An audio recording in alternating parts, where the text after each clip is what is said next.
Have you ever seen a moment that changed everything? That uniform is a costume for killers. The protester's voice cracked with fury as he hurled a can of bright red paint, a streak of color slicing through the air until it burst against the chest of Master Sergeant Harold Becker. He didn't move, didn't speak. The paint ran down his metal, staining years of service, soaking into the crisp lines of his perfectly pressed blues. The crowd gasped. A city official reached forward, but Becker simply closed his eyes for a moment, as if honoring someone only he could still hear. Behind him, confusion. Rage. The protester grinned. And that's when the old Marine opened his flip phone, not to call the police, but something older.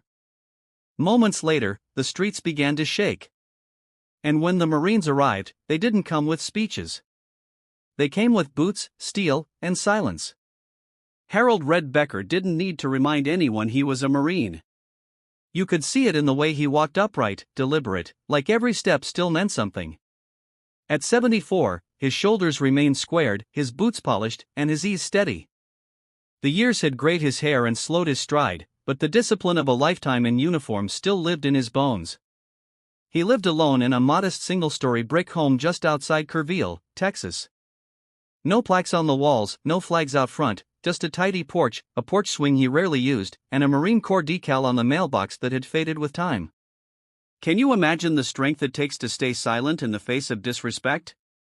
His house, like the man himself, didn't ask for attention.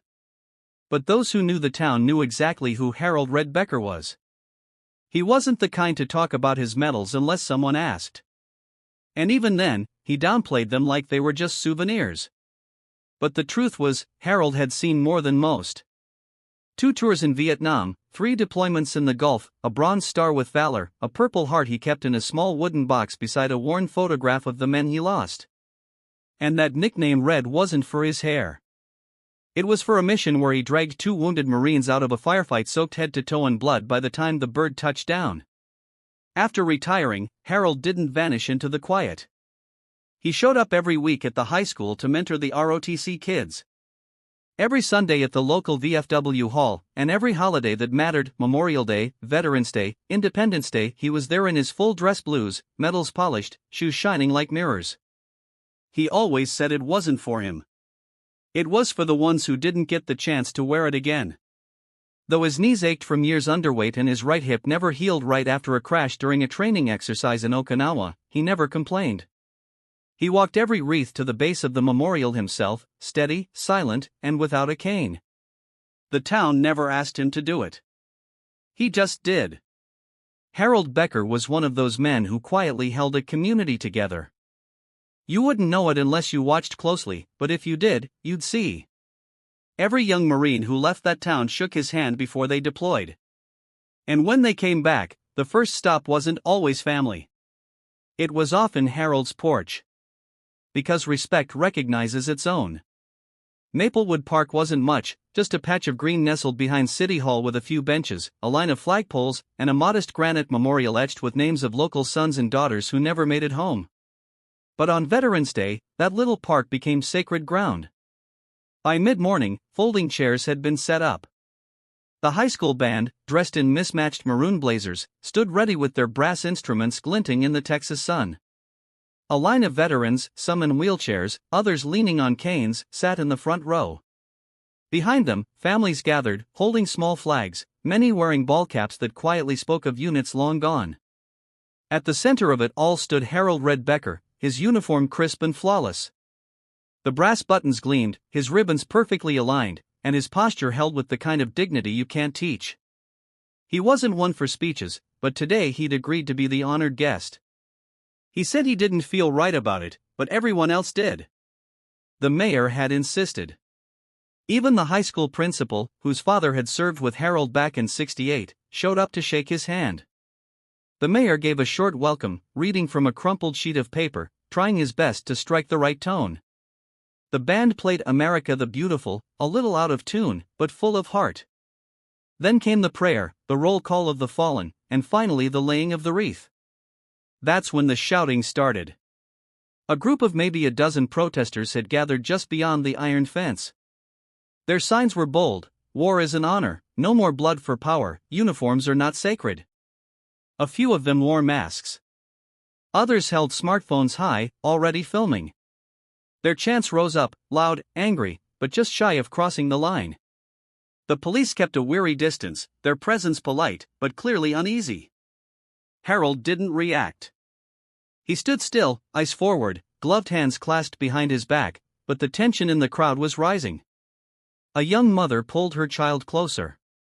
One of the older veterans whispered something under his breath. The high school band stopped playing, and the silence that followed was more fragile than reverent. Everyone sensed it. Something was shifting. You could feel it in the air like the sky just before a storm. Most hoped it would pass. That the group would shout themselves hoarse and leave. But Harold had been in enough battles to know when something was about to break. And in that moment, he knew they weren't done yet. The notes of taps hung gently in the November air, slow and mournful. The bugler stood near the memorial stone, his cheeks puffed with each breath, the tune echoing off the silent crowd. Flags barely fluttered. Even the protest group had fallen mostly quiet, as if the sacred sound held them back for a moment. Then, from the far edge of the fence, something shifted. A figure stepped forward from the protest group, younger than the rest, probably no more than 25. Black hoodie, sharp jaw, eyes that burned, not with grief, but with rage. He pushed past a fellow protester who tried to grab his arm, but the young man shook him off and kept moving, crossing the small lawn toward the wreath-laying platform. Security, such as it was, consisted of 2 older city volunteers in bright orange vests. They were slow to register what was happening. No one expected trouble during taps. The protester walked with purpose. In his hand, mostly hidden beneath his sleeve, was a small metal can familiar to anyone who'd ever painted a wall. The bugler played on, unaware. The young man didn't yell at first. He waited until he was just a few feet from the memorial, close enough that the sharp smell of shoe polish and autumn leaves mingled in the air. Then, loud enough to cut through the final haunting note of taps, he screamed, "That uniform is a murderer's costume." Heads turned, the mayor's mouth dropped. Someone in the crowd shouted, "Hey!" But it was too late. With a violent flick of his wrist, the protester hurled the can. It flipped once in the air and then burst open, its contents arcing forward in a thick, wet ribbon of red. It struck Harold square in the chest. The paint hit with a slap and a splash, exploding across his jacket, streaking through his ribbons, dripping onto the leather of his belt and soaking the hem of his coat. The vivid crimson ran down his buttons and pooled on the polished toes of his black dress shoes. The metals he had polished by hand that morning now clung to his chest beneath a thick coat of dripping insult. A collective gasp rose from the crowd. A child started crying. One of the veterans let out a growl. The mayor stood paralyzed, hand halfway raised. Several audience members reached for their phones, already capturing it. But Harold didn't move. He stood there, eyes still forward, posture locked in attention. He didn't speak. He didn't flinch, not even to wipe the cold red liquid running down his neck. Instead, he closed his eyes just for a moment. It wasn't weariness. It was something deeper. Memory, maybe, or mourning, as if he were hearing voices the rest of the world had long forgotten. Names not carved in stone, but carried in blood. The protester, emboldened, raised both fists and shouted, "No more killers in uniform." He was already backing away when the 2 elderly security volunteers finally rushed forward. The protester let them grab him. He didn't resist. He just smiled like a man who believed he'd won something. All around them, silence rippled like a wave. The bugler lowered his trumpet. The city officials looked helpless. The veterans on the front row were rising slowly from their chairs, fury brewing in their eyes. Harold moved for the first time, not to shout, not to fight. He reached into the inner pocket of his jacket and pulled out something odd for the modern world, a gray-scratched military-issued flip phone, one of the old models with a black and white screen and a stubby antenna. A relic of a different era. He flipped it open, pressed one button, held it to his ear. No one around him knew who he was calling. But in that moment, those who saw the expression on Harold Becker's face knew one thing for sure. This wasn't over. The small gray flip phone clicked open with a familiar, satisfying snap. Harold hadn't used it in years, not since his last reunion with the Corps during a joint training exercise down at Camp Lejeune. It wasn't for casual conversation. In fact, it didn't even have a regular number, just a secured military line routed through a protocol known only to a handful of living veterans. It was never meant to be used lightly. His thumb hovered for half a second. Then he pressed and held the only button that mattered. The line didn't ring. No hold music, no call center cues, just a short tone and then a voice, calm, clipped, and unmistakably military. U.S. Command Liaison. Identification. Harold's voice was firm, though. Master Sergeant Harold Becker. Code Alpha 74. Retired status. He took a shallow breath. Reporting protocol breach. Veteran ceremony. Public assault on uniform. Civilians present. Local security ineffective.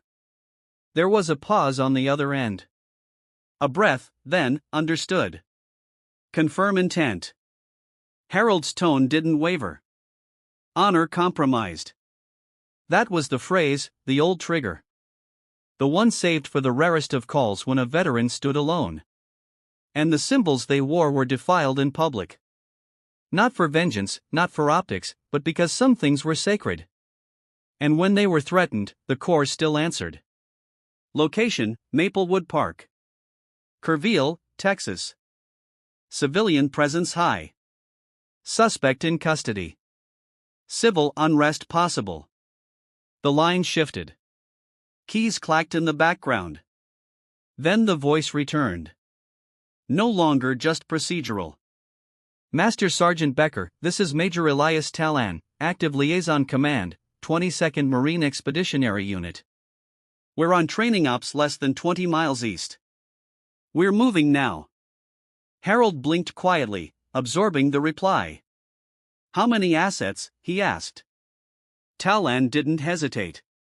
Sufficient to ensure presence, protection, and principle. ETA under 10 minutes. You'll know when we arrive. Harold nodded to himself, though no one else could hear. Appreciate the speed. You called it, Master Sergeant. We just answer. The line went dead. No goodbyes, no debriefs. Harold closed the flip phone slowly and slid it back into the pocket of his paint-stained jacket. Around him, the ceremony site was still frozen. The protester now sat cuffed on the curb, flanked by overwhelmed volunteers and a lone city officer calling for backup. The mayor was speaking in hushed tones with a councilwoman, gesturing helplessly at the stained memorial wreath. The crowd had broken into clusters, some angry, some confused, all rattled. But Harold, he just stood still. The silence had changed. It wasn't stunned anymore. It was waiting. And in that stillness, only Harold knew what was coming because he hadn't called for help. He had called for honor. And that meant something very specific in the world he once walked in uniform. It meant boots. It meant steel. It meant the Marines were on the way. At first, it was just a distant hum, like thunder rolling low across the hill country sky. Most people didn't even notice it. The crowd still buzzed with confusion and outrage. A few tried to comfort Harold. Others argued with the city officials, but Harold Becker didn't say a word. He had already made his call. Now he was simply waiting. Then the hum grew louder, rhythmic, methodical, familiar to some ears. Two children stopped playing and looked up. Above the rooftops of downtown Kerrville, the sky shifted. A pair of dark shapes broke through the clouds. Two Marine UH-1Y helicopters flying low and deliberate, rotors slicing through the morning air. They didn't circle. They didn't hover. They announced. Within seconds, traffic lights swung, papers lifted from park benches, and every set of eyes turned skyward. Then came the convoy. From every major street feeding into the downtown square, tactical vehicles began appearing. Not police SUVs, not National Guard pickups, but Marine Corps hardware. The kind of vehicles most people only saw in documentaries or foreign deployments. MRAPs, Humvees, Levy 25s, engines growling low, tires like steel fists rolling over pavement. They didn't come with sirens. They didn't need to. Within 8 minutes of Harold's call, the entire landscape of the town had changed. City buses pulled over. Civilian drivers stopped and stepped out. Storefront owners came outside with phones in hand. The sound of boots on concrete followed the rumble, rows of Marines in full combat utilities, helmeted vests strapped tight, each carrying a service rifle in patrol-ready posture. Barrels pointed low but unmistakably present. One by one, they spread out, systematic, professional, calm. They didn't shout. They didn't gesture wildly. They simply formed a circle of presence, blocking the park from every angle, establishing a security perimeter around the memorial, the wreaths, the crowd. No one had to be told what was happening. Even the police who had tried to manage the chaos earlier instinctively stepped back.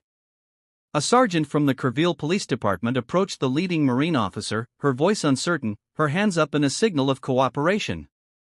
"Sir, we weren't informed of this." The Marine simply nodded. "We're not here to interfere, ma'am. We're here to protect what's already been assaulted." She understood and stepped aside. The protesters, once loud, smug, and defiant, now stood motionless. Their signs lowered, their chants silenced. Even those who had mocked the uniform were now staring at it, surrounded by 360 degrees of unwavering muscle. The young man who'd thrown the paint had long since been taken away. But the consequences of his act were just beginning to unfold. No one ran. No one screamed. This wasn't an invasion. It wasn't punishment. It was presence. It was a reminder that the United States Marine Corps doesn't forget its own, retired or active. And it doesn't take disrespect lightly, especially not on a day meant to honor the fallen. Harold Becker remained where he was standing, tall in his stained blues as the ring of Marines tightened gently around him. He didn't speak. He didn't need to. In that moment, the entire town understood something that couldn't be put into words. This wasn't about ego. This wasn't about revenge. This was about a single truth. Some symbols don't fall quietly, and some men don't stand alone. The ground seemed to still as the final vehicle in the convoy came to a halt at the edge of Maplewood Park. From the back of a matte black Marine MRAP, a man emerged with the kind of presence that required no introduction. Colonel Jonathan McCabe was not a politician. He wasn't there for optics. Every movement he made was deliberate, from the way he adjusted his gloves to how he surveyed the perimeter. The eagle, globe, and anchor insignia on his chest caught the morning light as he strode through the line of Marines with the silent authority of a man who had led through real fire. When he reached the center of the memorial, Colonel McCabe stopped, facing Harold Becker, whose jacket still bore the bright red stain down the center of his medals and lapels. Without a word, McCabe stood at attention and offered a salute, impeccable, sharp, and held just a moment longer than regulation. Harold, with the same slow, deliberate dignity, returned it. Then the colonel spoke, not to Harold directly, but to the entire gathering. His voice wasn't loud, but it carried with the weight of granite. This uniform is not a target. It is a legacy. It represents the service and sacrifice of every man and woman who stood when others ran, who bled so that others wouldn't have to, and who kept their oath long after the war was over. He paused, letting the words settle. Then, turning toward the crowd, he continued, "This community gathered today to honor its veterans. What happened here, this act of violence and disgrace, will not go unanswered. Not by this Corps, not on this soil, not today." At that moment, one of the Marine officers approached and handed the colonel a report. He glanced at it, then looked toward the officers managing the suspect across the street. The protester who committed the assault is now in custody. He will face formal charges, including assault and hate-based enhancement, for targeting a uniformed veteran in a ceremonial setting. The protest group, which had thinned considerably since the arrival of the Marines, released a statement almost immediately, one of their members reading it aloud shakily to a local reporter's camera. "We do not condone violence or personal attacks. This individual acted alone, and his actions do not reflect our values. It was too little, too late. Their credibility had cracked along with the silence they'd shattered earlier that morning. Meanwhile, Mayor Gilbreth, red-faced and visibly shaken, took the podium, hastily set up at the edge of the ceremony space. With sweat on his brow and notes trembling in his hands, he faced the crowd. On behalf of the city of Kerrville, I want to issue a public apology to Master Sergeant Becker, to every veteran here today, and to the United States Marine Corps. We failed to protect this sacred space. It will not happen again. He looked at Harold, then stepped back with nothing more to say. No one clapped. No one cheered. The silence was more powerful because some moments demand serenity. And this was a reckoning. By nightfall, the footage had been shared over 4 million times. Someone in the crowd had captured the exact moment the paint hit Harold Becker's chest. Another video caught the helicopters slicing through the air just minutes later. And by the time the Marines had formed their silent perimeter around Maplewood Park, at least 5 live streams were broadcasting from cell phones held by stunned onlookers. The story spread like wildfire. Headlines lit up social media: veteran doused in paint, Marines respond in force, honor compromised, how a small town witnessed a big moment, protester targets Marine, what happened next shocked the nation. Cable news channels rolled clips of Colonel McCabe's short, sharp statement. His words, "The uniform is not a target. It is a legacy," became an instant soundbite. Talk shows debated it. Pundits argued over constitutional rights, the military's response, the symbolism of protest, and the meaning of honor. The conversation split the country. On one side, civil rights advocates warned of government overreach and the militarization of civic space. On the other, veterans, military families, and supporters pointed to a deeper cultural wound, an erosion of respect for those who had served, no matter the politics behind the wars they fought. Twitter became a battlefield. You can't just storm a town with tanks because someone got offended. He didn't get offended. He got assaulted in full uniform on Veterans Day. There's a difference. Free speech doesn't mean freedom from consequence. He stood there and took it like a Marine. And he made one call. That's not violence.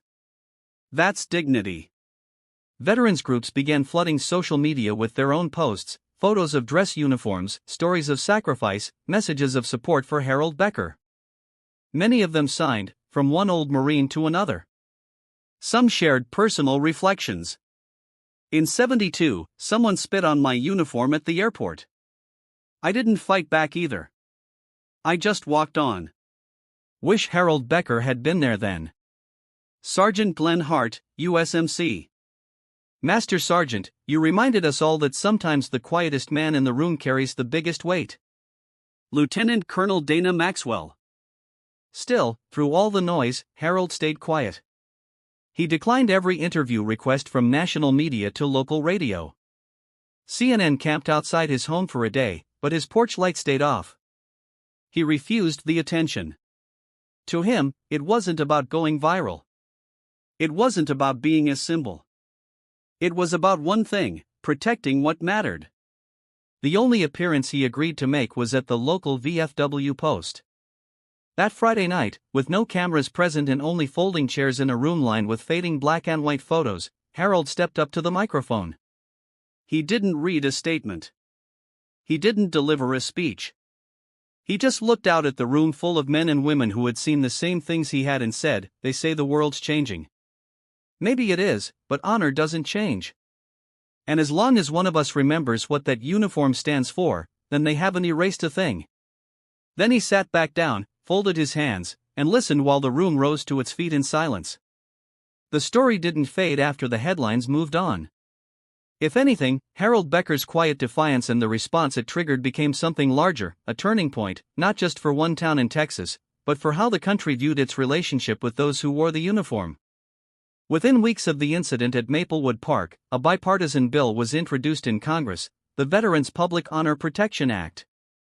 It aimed to provide stricter penalties for assaults on uniformed veterans during official commemorative events while also ensuring local municipalities had the resources to provide proper security during high-risk holidays like Veterans Day and Memorial Day. The bill didn't come from a think tank or a lobbyist. It came from a small-town mayor's public apology and a veteran's quiet stand, and it passed the House with overwhelming support. At the state level, something just as meaningful began to take shape. A coalition of veterans groups launched a grassroots program called Honor Watch.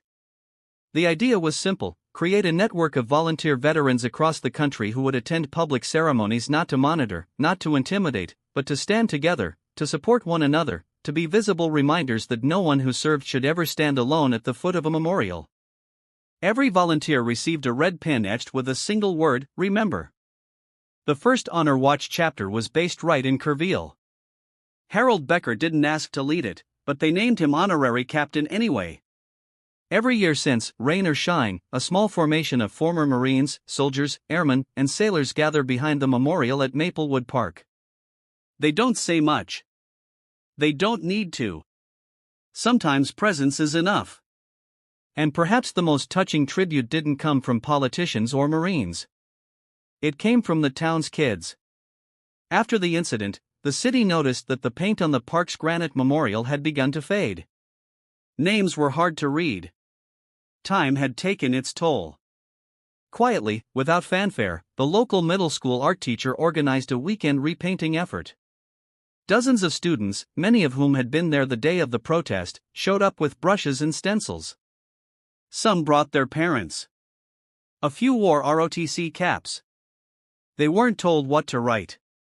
But when it was done, just beneath the stone engraving of "Freedom is never free," they'd added one simple line in gold paint: "We saw him stand.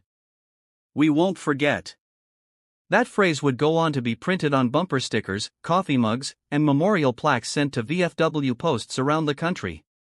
But in Kerrville, it remained handwritten, unpolished, imperfect, and somehow more sacred that way. Harold Becker never claimed to be a hero. But by standing still in the face of disrespect, he sparked something no protest ever could. A return to something old, something quiet, something called honor. It was a quiet Sunday morning when Harold Becker returned to Maplewood Park. The sky was overcast, the breeze soft, rustling the flags that now flew a little prouder along the stone path. There was no ceremony this time, no band or podium, just the old Marine walking alone. But he didn't come empty-handed. He wore a brand new set of dress blues sent directly from the command office at Quantico. Tailored, pristine, buttons polished to a mirror shine. It wasn't a replacement. It was a recognition. The Corps had sent a letter with the uniform. It read only, "Your silence spoke louder than any command. Semper Fidelis." Harold approached the memorial, slowly taking in the fresh coats of paint, the carefully replanted flowers, the new American flag standing taller than before. He ran a gloved hand across the granite, stopping for a moment at one name in particular: a fellow Marine, a friend lost long ago. Then he looked to the far side of the wall where something new had been installed since the last time he stood there. It was a plaque, simple bronze, mounted flush with the stone. The engraving was clean, firm, and clear: "To those who stood for us and still do." Harold stared at it for a long time. No smile, no salute, just a long, still moment of breath and memory. A few feet behind him, a boy stood with his father. The boy whispered, "Is that him?" The father nodded. "That's him." Harold turned just slightly, gave the boy a nod. Then he walked away. Because for Harold Becker, it had never been about the crowd. It was about standing when it mattered, even when no one else would. In a time when noise often drowns out meaning, Harold Becker showed us that dignity doesn't shout, it stands. His quiet strength reminded us that honor isn't just a medal or a memory. It's a choice we make every day. This story isn't only about a man in uniform. It's about what we stand for as a country. Respect, courage, legacy. It challenges us to ask, in today's divided world, what do we still hold sacred? Some might argue this was just a protest gone too far. Others see it as a call to return to values we've let slip. What do you think? Should veterans have stronger protections at public events? Or does free speech take precedence even at the cost of respect? We invite you, especially our older viewers who've lived through history, to share your thoughts in the comments. Have you ever witnessed a moment where honor was tested in public? What would you have done? Let's talk about it, not with anger, but with understanding. And if this story touched you, reminded you of someone you love, or made you pause and think, please consider subscribing to our channel, Valor Stories, hitting the like button, and sharing this video with someone who needs to hear it. Because sometimes the most powerful stand is the one taken in silence. Thank you for watching, and as always, we'll see you in the next story where courage meets kindness and the quiet ones still lead.